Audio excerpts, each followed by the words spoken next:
Yeah, hi. This is Daphne odora alba. Just the most magnificent, sweet perfume plant. What's the date today? The 28th or something of August.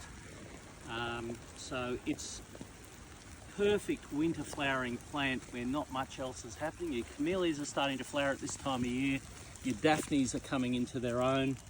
Some of the deciduous plants like your witch hazels, some of the prunus, cherries, starting to flower before the leaves, some of the species, some of the varieties, cultivars.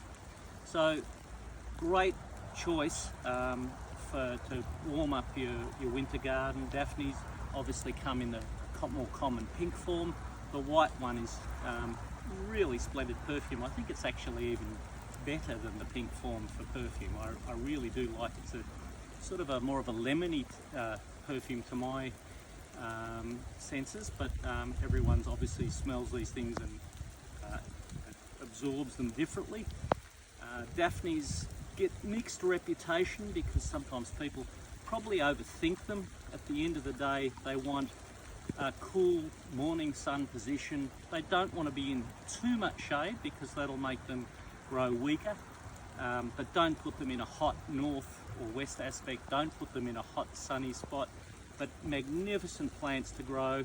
Put them right near your back door because the perfume's not overwhelming unless you've got an allergy or something. I think it's a perfume that's very pleasant to have close to the house, and it's a shrub. It's not going to get much more than perhaps a metre by 2 metres wide. Look, ultimately a little bit taller, but rarely much more than a metre tall and a couple of metres wide, even on an old plant. I had a couple, the elderly lady I bought my cottage off had 2 or 3 of them right at the back door that had been there for donkey's years, decades, and they were no bigger than what I just explained. Hundreds of flowers on a small plant. The other thing with any of the Daphne family is it's good to put Dolomite Lime, and don't be shy, put good few handfuls. Plant this size, I'd put even half a bucket of Dolomite and spread it around the root. The roots will come out probably about as much as this plant is wide, something like that, and just spread that evenly around the surface, and that will penetrate into the roots. It'll offer calcium and magnesium to the plant and really be good for the plant's health. You often see the odd, and that can be also just winter cold creating that.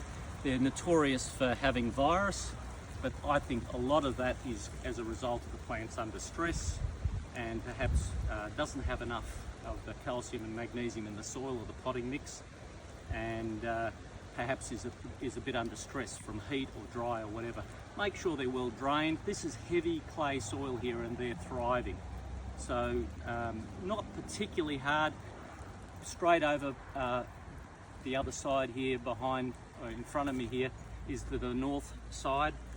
So although there's a camellia hedge in front of me that you can't see, it is protecting these plants from any hot wind, but they are getting more or less overhead sun for a few hours a day. So if you take that into consideration, they're pretty forgiving. If you're out the northern side of Melbourne, we're in the Dandenongs, in the Yarra Valley. If you're out the northern or western side of Melbourne, much drier, much lower rainfall.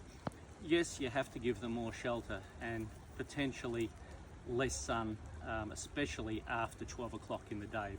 But if you've got them in a cooler climate like we've got, and a moister climate with a higher rainfall, you don't have to worry so much. But if you're in those drier areas, you can still grow them in your gardens if they're well irrigated, good drainage, and keep them in morning sun at most, and keep them in a woodland or sheltered position from about 12 o'clock on, and you're going to have a great result with any of your Daphnes.